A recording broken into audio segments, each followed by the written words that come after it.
He was down on one knee, right there on the pier with the salty breeze brushing my hair and the sun slicing across the water. The box he held open caught the light just right, an emerald deep and bright like a forest after rain. I didn't say anything for a beat. Then I laughed too loudly and nodded yes. I don't know why I didn't ask questions first. Not about the ring or his family or why his hands were trembling. I said yes because it felt like the right thing to do. Because everyone around us had turned their heads to look. Because I wanted to believe it meant something steady, something safe. But later I would realize it wasn't a promise. It was a warning. I met Ethan Walker 8 months before that Sunday. It was Boston, a fintech summit. I was speaking on a panel about ethical data usage in consumer platforms, a mouthful sure, but people seemed to listen when I talked about what we built at Vosslink. I didn't have fancy branding or a boardroom voice. Just real numbers and a lot of grit. Afterward, he found me near the espresso bar. That's where the best conversations happen, where people stop selling and just talk. "You've got one hell of a mind," he said, tapping his badge that said Ethan Walker, Business Development Umbra Tech. I thanked him. He smiled like someone used to getting what he wanted, but not in a smug way. More like practice charm. We exchanged cards. By the next day, he'd emailed a coffee invite. By the next week, we were texting memes and ranting about leadership books. By the next month, he was flying to Seattle just to surprise me with banh mi from the deli he swore was better than anything I had here. It wasn't dramatic. That's what I liked. He didn't try to dominate the room. He'd clean up my desk without saying a word, refill my tea, ask about my dad even when I hadn't mentioned him in weeks. And me, I brought calm to his chaos. I helped him sort through a merger pitch he was panicking over, reminded him to email that partner before the deadline. I didn't do it to impress. I just noticed things. That's who I am. So when he pulled out that emerald ring in the middle of the harbor walk and told me my mom wore this last, she always said the women in our family pass it down, never buy new, I felt something tighten in my chest. Not bad. Just tight. Like the wind shifted in a way I didn't expect. That night we had dinner at Bar del Corso, one of those small, soft-lit Italian spots on Beacon Hill with tile floors that echo just enough to remind you not to raise your voice. I didn't wear the ring out of the house. It was still in my coat pocket, wrapped loosely in the linen napkin he'd used to wipe a sauce stain off his cheek after lunch. I told myself I didn't want to lose it, but the truth, it felt like wearing someone else's story, one I hadn't agreed to yet. Ethan ordered the wine, a Barbera d'Asti, that paired well with the salt in the air and the saltier things he didn't say.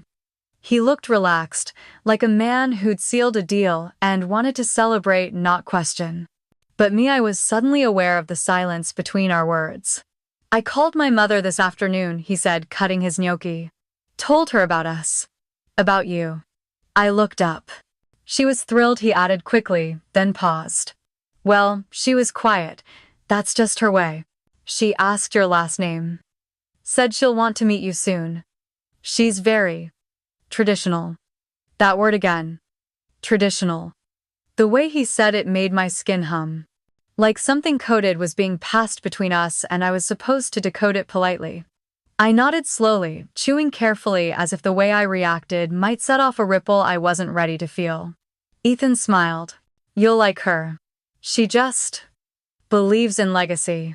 In people who understand where they come from. You're brilliant. She'll see that." I wanted to believe him. But the words tasted like someone else's dinner served on a plate I hadn't picked. On the way home, he hummed along to some soft jazz spilling from the car speaker's fingers drumming the steering wheel. "You're quiet," he said. "I'm thinking." "Good thoughts?" I hesitated. "Mixed." He reached over, squeezed my hand gently. "You know I wouldn't have asked if I didn't mean it." And I believed that in his way he did mean it. Ethan wasn't cruel. He was careful. There's a difference. He knew how to smile and say the right things. But sometimes people who speak softly can still build fences around you without raising a single voice. When we got to my apartment, I kissed him goodbye at the door. He held my hand a second longer than usual. Then he left. I closed the door, took off my shoes, unwrapped the napkin from my coat pocket, and stared at the emerald in my hand. It was beautiful and heavy, like it had been waiting to be worn, not offered. I remember my father once said, "You can't judge a house by the gate, it's what's behind the door that counts." He said that on a night when our microwave gave out mid-dinner and we ended up eating boxed mac and cheese by candlelight. I was 15. The lights had gone out because I forgot to pay the bill. He didn't yell. Just lit the candles, set out paper plates, and made it feel like a memory instead of a mistake. We didn't have heirlooms. We had habits. We had humor. We had hands that fixed broken hinges and fingers that flipped through college brochures we couldn't yet afford. I worked my way through community college with tutoring gigs and a side hustle building small business websites. I didn't get into Stanford, but I did launch Vosslink from a basement unit with 2 roommates and a 6-year-old laptop. When my first investor deal closed, I sent my dad a photo of the check. He replied with a single line, "You were always your own inheritance." I read that message again that night, emerald in hand. I turned the ring over slowly, not because I was admiring it, but because I was trying to feel the fingerprints of all the women who wore it before me. Ethan's mother, her mother, whoever else came first. Had they all said yes without asking the right questions, or had they learned like I would that not every gift is meant to be kept? The next morning, I called Ethan. He didn't pick up. Just texted. In meetings all day, everything okay? I didn't answer right away. Instead, I placed the ring in a small ceramic bowl I'd made years ago in an amateur pottery class. The glaze was cracked in places, the edges uneven. But it held the weight without tipping. I left it there beside my favorite mug. I looked at it every morning for 3 days, not wearing it, not returning it, just letting it sit there, watching. And each time I passed it, I felt something I couldn't name tighten behind my ribs. Something that wasn't love. Maybe it was the feeling of being chosen not for who I was, but for who I could become in someone else's story. Maybe it was that word legacy that kept echoing, reminding me of all the gates I hadn't opened yet and all the doors I wasn't sure I'd be allowed to walk through. Maybe I already knew. Maybe I knew before he knelt. Before the box opened. Before the sunlight caught the green. Because that ring didn't come with a future. It came with a price. The moment we pulled into the gravel drive, I felt underdressed. Not in the way of fabric or fit. I'd chosen my navy sheath dress, carefully paired it with low heels and a strand of pearls my aunt had passed down. But some places aren't about what you wear, they're about what you're not.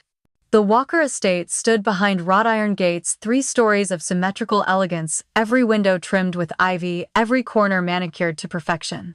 The kind of house that didn't whisper wealth, it declared it, then dared you to misunderstand. Ethan parked beside a line of imported cars and reached into the back seat. "I brought this for her." He held up a Bordeaux, the label in French script I couldn't pronounce. Then gently he plucked the bouquet from my lap, wrapped in brown paper tulips and wild sprigs I'd picked up that morning from Pike Place Market. "She prefers labels she recognizes," he said, softly swapping my flowers for the wine. I didn't argue. But I held that silence like a paper cut all the way through the front door. The foyer alone cost more than my first office lease.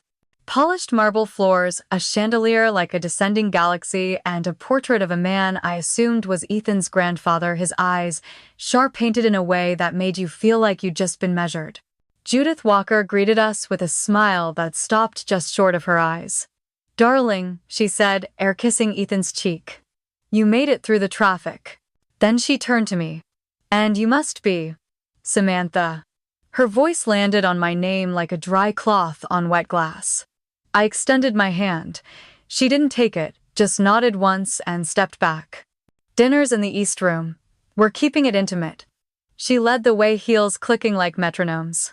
Ethan gave me a soft, sheepish glance before following. I trailed behind, my pearls suddenly feeling too bright.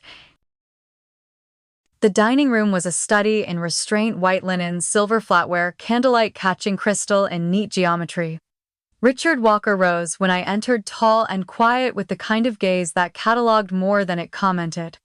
"Welcome," he said, simply pulling out a chair for me. I thanked him, trying to match the measured cadence of this house, this family, this test. Ethan sat beside me. Judith across. No one spoke for the first 3 minutes. The soup was parsnip and something else I couldn't quite place. Judith complimented the chef, then turned to me. "So," she said, tilting her head, "your father was in maintenance." The spoon paused just inches from my lips. "He managed a school district's facilities," I replied evenly. "For nearly 20 years. How practical," she murmured, dabbing the corner of her mouth. "Ethan tells me you didn't attend an Ivy." "I started at community college," I said. "Graduated from UW.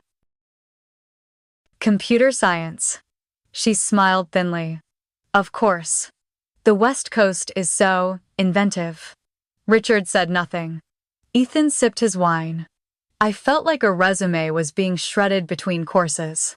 But I held my posture, spoke when spoken to, smiled politely, and reminded myself this was just one evening, only it wasn't.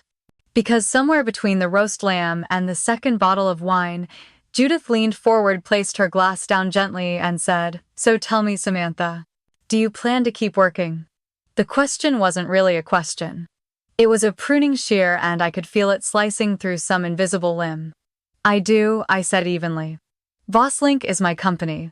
It's not something I plan to walk away from." Judith smiled.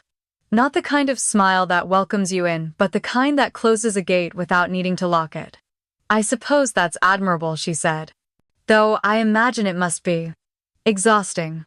Being so involved in business, I mean." Ethan will have a lot on his shoulders once Richard transitions out of the foundation. Ethan stiffened slightly beside me, but didn't speak. "I believe in shared responsibility," I replied, still calm. "Ethan's never asked me to stop. And I wouldn't expect him to." Judith tapped one manicured nail against her water glass. Once. Twice. Then she looked directly at Ethan. "Did you tell her about the family trust?" He coughed gently. "Not yet. We were going to." "Because it's relevant," Judith interrupted, voice smooth. "When one enters a family like ours, there are expectations, alignment, protection." My throat felt dry, but I took another sip of wine. The room felt colder, though the air hadn't moved. Then, just as dessert was being served, creme brulee torched tableside with theatrical flair, Judith reached for her glass of red wine. She lifted it with one hand, studied the color, then tipped it slowly, deliberately toward me. The wine hit my cheek first, then my dress. It wasn't an accident. There was no gasp, no apology. Only her voice, calm as candlelight. "That's to disinfect a poor girl. Old family tradition." I didn't move. I didn't flinch. But my hands curled under the tablecloth, fists tight against my lap. She reached into a sleek leather clutch, pulled out a folded envelope, and slid it across the table toward Ethan. "To be discussed," she said lightly, "before the ceremony." He didn't touch it, so I did. I opened it. Inside was a one-page agreement, typed, signed at the bottom by Judith herself. Item 4 was circled in blue ink. A requested deposit $200,000. In good faith and alignment with Walker family customs to ensure generational integrity and protection of reputation. The word dowry wasn't printed anywhere, but it screamed between the lines. I looked up, and everyone was watching me except Ethan. He was staring at his napkin. Judith lifted her spoon and cracked the sugar shell of her dessert. The sound was crisp, final, like the lid snapping shut on something I hadn't realized was already buried. "So," she said gently, "will you be able to contribute, or should we adjust the engagement timeline accordingly?" I folded the paper slowly, laid it back down in front of her, and turned to Ethan, not with anger, not even confusion. Just quiet. "Did you know about this?" He opened his mouth, closed it, then managed a laugh, soft, thin. "She did the same to my cousin's wife," he said, almost like it was meant to comfort me. It's just tradition. She doesn't mean it the way it sounds." I looked at him. Really looked. At the man who brought me soup when I had the flu. who once took 2 red-eyes just to attend my pitch meeting in Atlanta. The man who told me I was the best thing that had ever happened to him. And I saw nothing in his eyes now but retreat. Judith was already sipping her espresso. Richard dabbed the corner of his mouth, then stood to excuse himself. The room shifted around me.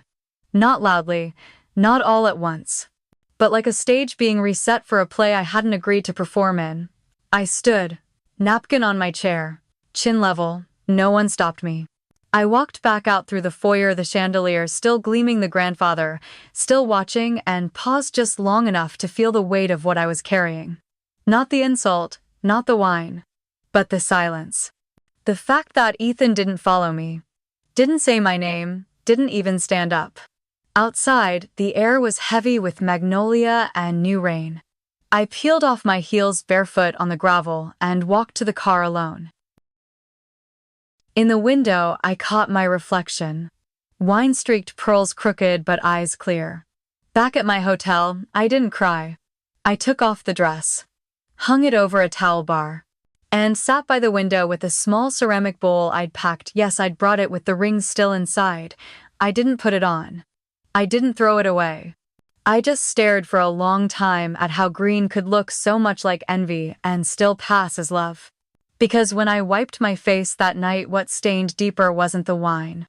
It was Ethan's silence. It wasn't just a dinner. It was a declaration of war, one they disguised as tradition, cloaked in crystal glassware and clauses folded neatly inside envelopes. I tried to forget it on the flight back to Seattle. Tried to file it away like a misstep, an anomaly in an otherwise steady climb. But the stain on my dress wouldn't lift. And neither would the look on Ethan's face.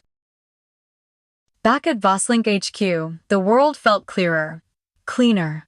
Summer heat pressed against the windows like a forgotten promise, but inside the air hummed with cold efficiency printer paper, burnt coffee, and the faint scent of jasmine. Maria always dabbed behind her ears. "You okay?" she asked as I passed her desk. Her tone wasn't casual. "Jet lag," I offered. "And people." She gave a half nod, half smile. "Well, the real people missed you." That made me pause. Maria never wasted words. In the boardroom, I found a packet waiting on the table, mock-ups, software flow notes, and a schedule revision, stamped Walker Industries, review edits pending. I flipped through. Red ink circled items that had already been approved. Notes in the margins suggested realignment with foundational ethics and strategic interface tweaks that amounted to a complete restructure of our customer portal. In short, unpaid labor cloaked as partnership. I scanned to the bottom of page 4. A comment bubble hovered by my initials, but it wasn't mine. Future daughter-in-law, test leverage. Judith's name. No shame.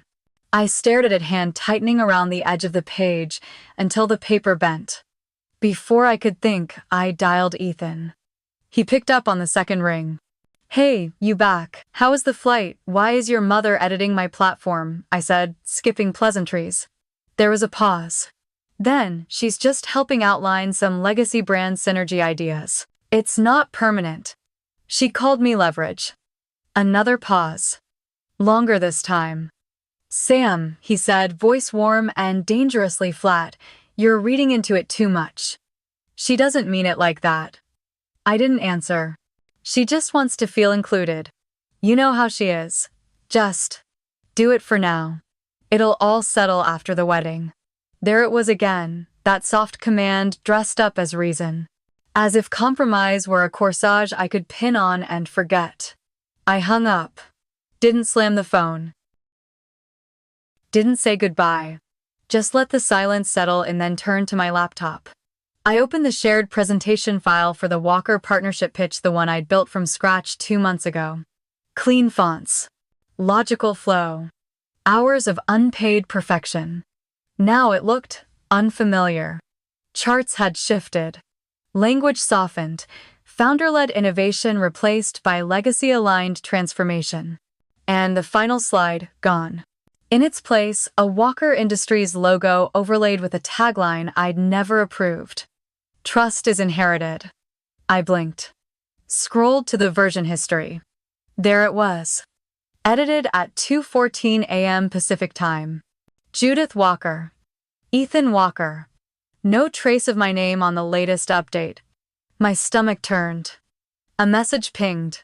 Stephanie, 2:17 p.m. They did this to Melissa too. The one before you. Paid. And then paid again. I hadn't spoken to Stephanie in almost 6 months, not since a New Year's cocktail hour where she drunkenly pulled me aside and said Judith doesn't shake hands. She evaluates wrists. Back then I'd laughed. Now I just stared at the screen. Me paid what her reply came in seconds. Stephanie, a donation. Then another. To the foundation. Unofficial, of course. Judith said it was symbolic.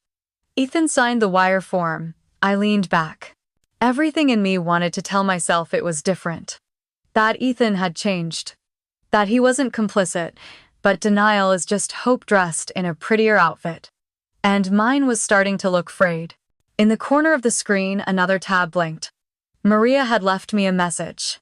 Maria, FYI, Judith tried to loop me into the dev team meeting. Said you gave approval. I said I'd check directly with you. I stared at the blinking cursor for a long time. Judith hadn't even bothered to hide it anymore. She was using my company, my team, my time. And Ethan, he was holding the door open for her. That night I didn't answer Ethan's second call, or the third. I sat in my living room, barefoot, laptop on my knees, lights off except for the kitchen glow spilling across the floor like moonlight. I opened the mock wedding site his assistant had set up weeks ago, an early draft neither of us had looked at seriously since the engagement. Header in looping gold font, Mrs. Samantha Walker. I hovered the cursor. Paused. Then clicked. Deleted. Replaced it with nothing, just a blank space where a name had once imagined itself into the future. There was no drama, no fire. Just a calm, quiet click that felt louder than a scream. After that, I reached for the small ceramic bowl. Lifted the emerald ring. Held it to the window. It caught the light, but not like before.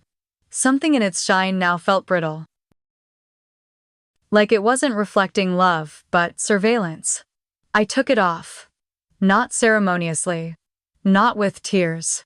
Just removed it the way you take off a name tag at the end of a long conference, grateful it's over, knowing it was never who you were anyway.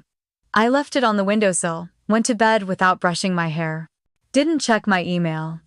Didn't pray or plan. Just lay in the dark and stared at the ceiling fan spinning shadows across the plaster. And when sleep finally came, I didn't dream of vows. I dreamed of invoices. Long lines of unpaid time, slipped contracts. My name left out of decks. My work rearranged to serve someone else's story. I woke up before sunrise. The sky still gray, still quiet. And for the first time in weeks, I didn't reach for the ring. They called it a family dinner. But when I stepped into the dining hall, everyone was already seated, not chatting, not reaching for bread or wine, just waiting. Like a jury called early verdict, already drafted behind their eyes. Ethan stood as I entered, pulling out the chair beside him with a smile that didn't quite meet his eyes. I caught the faint scent of sandalwood cologne and tension. Just hear them out, he whispered, barely moving his lips. Everyone's been through this. It's not personal. A silver charger glinted under the chandelier. A server poured sparkling water into a glass I hadn't touched. No wine, no menu, only silence. And silverware. And something simmering just below the surface. Judith sat across from me in a pale gray sheath dress, pearls at her throat like punctuation. Her hands were folded, still. Her face an expression of warm, controlled concern.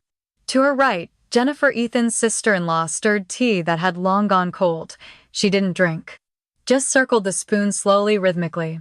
Like counting seconds. Or sins. To Judith's left was Uncle George, tie pinched too high. Fingers twitching toward his collar every few minutes, loosening, then tightening again. Richard sat at the head, unreadable, sipping broth like it might save him from speaking. No one asked about my work. No one mentioned Seattle. No one said the word engagement. Instead, Judith began with, Samantha, we'd like to take a moment to understand your intentions. The room didn't breathe. "I think you know my intentions," I said carefully. "Ethan and I," she raised a hand slow and graceful. "I mean your intentions toward the family." Jennifer was the first to speak. Her voice was light, almost pleasant, like she was offering a weather report. "I remember feeling the same way, you know. Overwhelmed. Confused. But once we got the paperwork out of the way, things got easier." She smiled, but her fingers gripped the edge of her teacup so tightly I could see her knuckles whiten. George cleared his throat. Twice. Then said, "It's not a transaction, it's a tradition. We all invest when someone joins the Walkers. It's about legacy, not leverage." No one met my eyes. Judith nodded slowly, her smile never faltering. Legacy needs structure. Boundaries. When you build anything worthwhile, be it a family, a company, or a name, you must define who contributes, and how. I turned to Richard, hoping, but he was stirring his soup again. So gently it felt like he was trying not to ripple the air. "And what happens?" I asked, steadying my breath, "if someone says no?" Silence, not the kind that begs an answer, the kind that punishes the question. Judith's eyes didn't blink. No one ever has. Jennifer's spoon paused mid-stir. George looked down at his napkin. Even Ethan. Even he found something fascinating about the salt shaker. That's when Richard spoke. Quiet. Tired. But clear. "I did." The room tilted slightly. Judith didn't move, but something in her smile tightened. "I said no," he continued, "when Judith and I were first engaged. Told her I believed in love, not contracts, that her father's demands were outdated." His voice didn't rise. It didn't need to. "And what happened?" I asked. "She waited," he said, voice thin as parchment. "Until I changed my mind." Judith leaned forward. "That's how we prove commitment. Not with rings, with skin in the game." Under the table, Ethan reached for my hand. It felt cold. Like he wasn't holding me, but bracing me. The air felt thick, like breathing through linen. No one moved, not even the candles. Judith reached for her glass of water, sipped once, and set it down exactly where the condensation ring had formed. "Of course," she said, voice like velvet over steel, "this isn't about forcing you, it's about alignment. Harmony. We simply believe clarity makes for better beginnings." Across from me, Jennifer nodded faintly. Like a woman trying to keep her mask from slipping. Then Ethan cleared his throat. It wasn't loud, it wasn't dramatic. But somehow it echoed. "If the dowry's not settled this week," he said, avoiding my eyes, "we'll need to reevaluate the engagement timeline." My chair didn't creak, my hands didn't twitch, but something inside me buckled. I looked around that table at every nod, every gentle smile, every person too polite to call this what it was. A shakedown in designer clothes. My phone buzzed in my clutch. I didn't reach for it, but the name that blinked once before fading stayed in my mind. Maria. I stood up slowly. "Excuse me," I said. "I need to use the restroom." I didn't wait for permission. Didn't wait for Ethan to offer to walk me. I stepped out of that dining room, out of the weight of legacy and linens and rehearsed loyalty, and closed the door behind me like sealing off a vault of rot. In the hallway I breathed. Sharp. Quick. Real. Then I checked my phone. Maria's message was short, "Just got word. Walker Industries is calling 2 of our clients, telling them we're unstable. Thought you should know." I stared at the screen. So that was the other part of the vote. Silence in exchange for sabotage. Compliance in exchange for survival. I walked down the hallway, slowly past portraits of ancestors with narrowed eyes and heavy frames. At the end of the corridor, a mirror caught my reflection. I looked tired, but clear. That night back in my apartment, I sat at the edge of the bed. The emerald ring was still in the ceramic bowl. Still watching. I picked it up, held it in my palm. Then I took a breath and slipped it off my story. She walked into my conference room with pearls around her neck and power in her heels. Not fast, not hesitant. Just entitled, like the space already belonged to her. Judith Walker didn't wait to be invited to sit. She took the head of the table like she was still at her estate surrounded by bone china and loyalty bought in installments. But this was Voss Link. And I had turned on every light. Sunlight poured across the table. The blinds were pulled all the way open. The windows reflected her image back to her, a pale silhouette against glass and glass and glass. She adjusted her blouse, laid a leather folder on the table. I assume she said, "Tone syrup sweet, you've reconsidered." I didn't answer right away. I reached down, picked up my coffee mug. It was still warm. I said calmly. "Would you like to begin, or shall I?" Judith smiled like someone who never expected to be asked that. She gave a polite nod. "Go ahead, dear. I'm curious what tone we're taking today." I opened the folder in front of me. Not hurried, not theatrical. Just steady. These are copies of the internal memos Walker Industries sent to prospective clients undermining our contract stability. I've highlighted 3 phrases that constitute breach of Clause 14B in our agreement. She blinked. Just once. I slid another paper forward. "These are screenshots, text messages between your son and yourself referencing strategies to test leverage through me. Your words." Judith didn't move. "I've already forwarded these to our legal counsel," I continued. "And our board. Just to ensure clarity of record." For a moment, I could hear nothing but the hum of the AC and the faint tick of the wall clock. "Is that all?" she said quietly. "No," I said. I opened another folder. "This one heavier." "These," I said, tapping the header, "are 2 new client contracts. Signed last Friday. Together, they more than cover the revenue gap from terminating the Walker agreement." Her eyes narrowed. "Which brings me," I said gently, "to this." I pushed the final paper forward, formal notice of contract termination. Dated. Signed. And before you worry, our counsel found no obligations we'd left unresolved. We're clean. Judith's face didn't flush. It went pale. "This is childish," she said, voice sharper now. "You're burning a bridge for what? For pride?" "No," I said, reaching for the smallest object of all. A velvet box. I placed it in the center of the table. I didn't open it. Didn't need to. She looked at it like it might explode. "I don't want anything that was never given freely," I said. Then I leaned back in my chair. Judith didn't speak, but her fingers tensed around the armrest. "You'll regret this," she finally whispered, standing. I watched her walk to the door. She paused, turned halfway. "You think you've won something, but you've only proven how easily you can be replaced." I looked down at my cold coffee, then up at her. "Not nearly as easily as you thought." She left. The door clicked shut. I didn't smile. I didn't cry. I just took a sip, bitter, quiet, earned. And clicked send.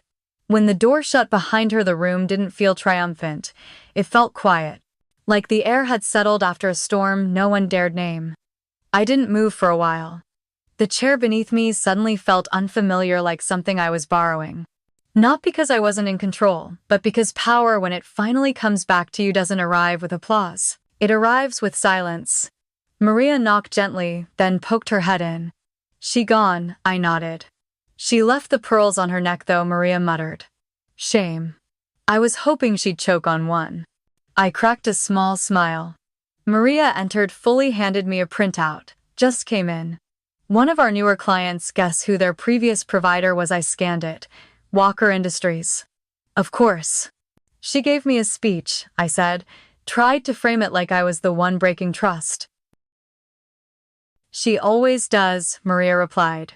"People like Judith don't push, they engineer gravity, so you fall into the hole and think it was your own weight that got you there."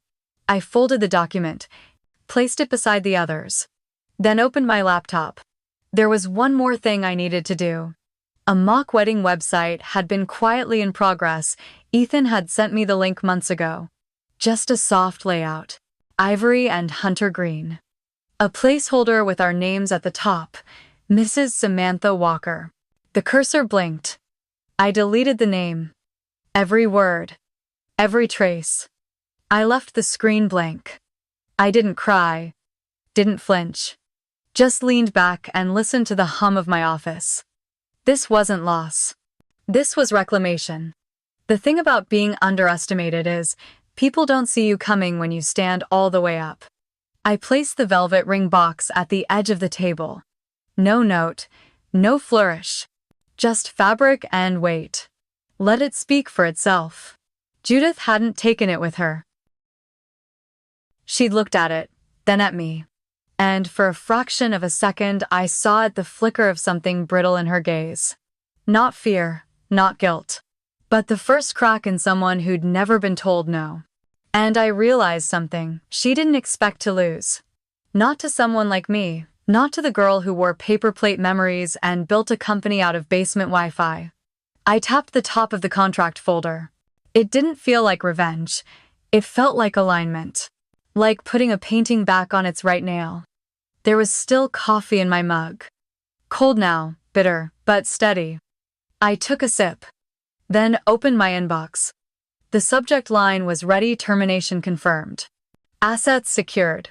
I clicked send. A soft chime, that was it. No speech. No fireworks. Just a clean finish. A woman and her company. A boundary drawn in ink.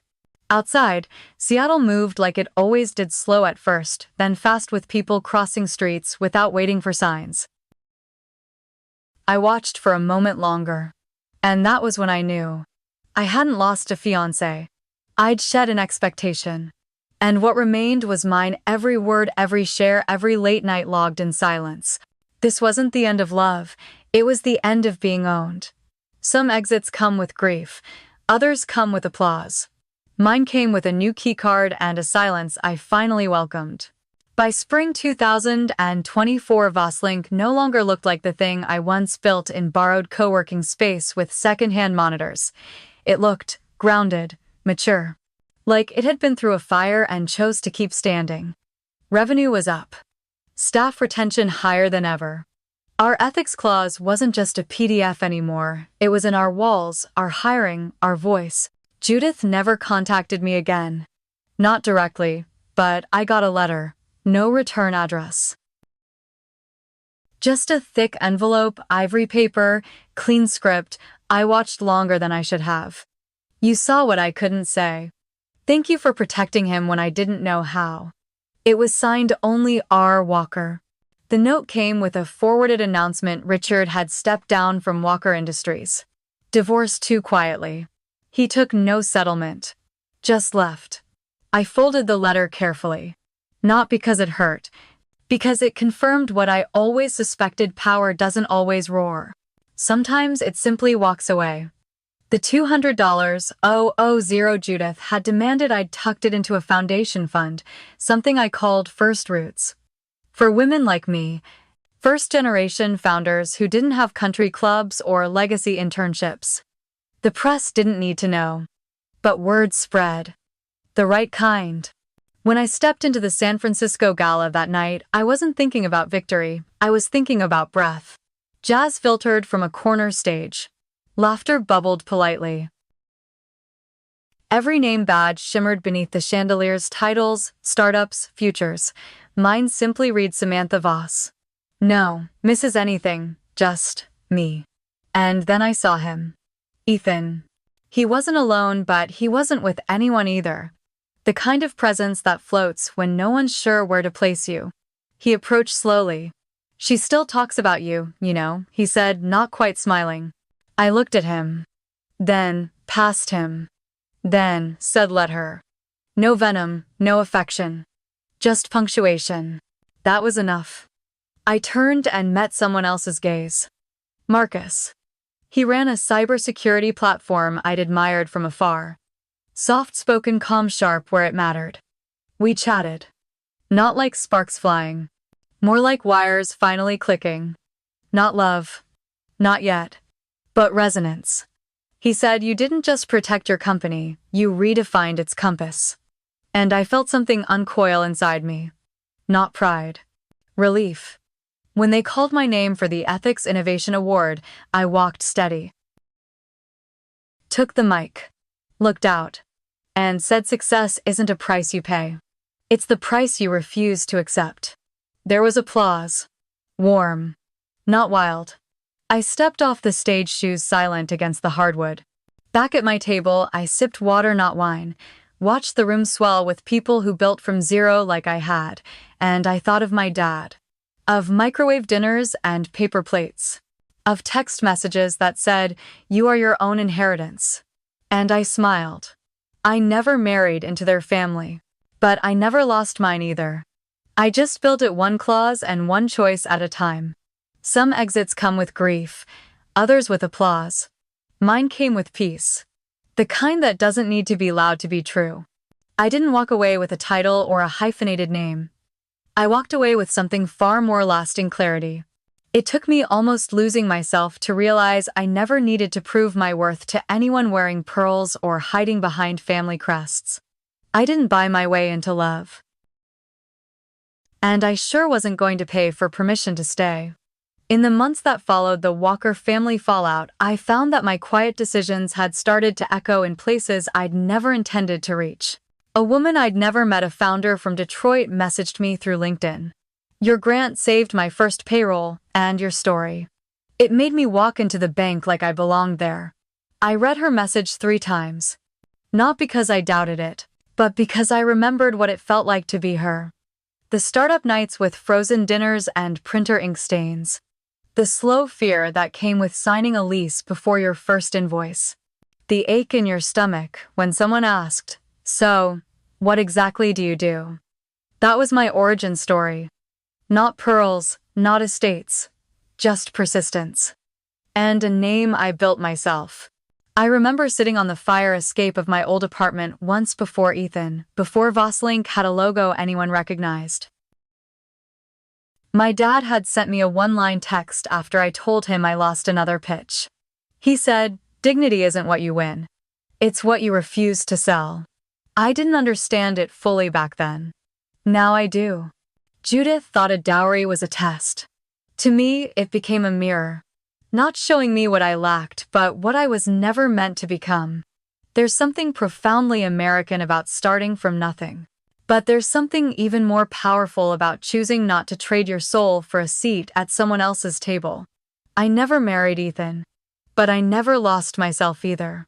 And in that choice, I found something that looks a lot like legacy, quiet, rooted, and deeply mine. Life will sometimes hand you invitations dressed like opportunities, but they come with strings that tug at your sense of self. And when those moments arrive, the choice isn't between comfort and conflict. It's between truth and trade-off. In families and love, in business, people will try to assign your worth based on where you came from, how you speak, who your father was, what kind of wine you bring. But worth isn't granted. It's built. Sometimes the strongest thing a person can do is simply not agree, not explain, not bend. Because the moment you start shrinking to fit someone's expectation, you begin losing the outline of who you are. I've learned that silence isn't weakness. Sometimes it's the only language power understands. That not all battles are won by shouting. Some are won by showing up, holding the receipts, and saying no thank you. To anyone out there who's ever been asked to prove they deserve love, respect, or even basic acknowledgement, this story is for you. You don't have to pay to belong. You don't have to dress your dreams in someone else's fabric. Because sometimes the loudest victory is walking away with your values intact. And if this story spoke to you, tell me, have you ever faced a moment where silence became your greatest answer? Where choosing yourself wasn't easy, but it was right? I'll be reading. And I hope whatever your story you know now, you're allowed to choose legacy over permission. Samantha.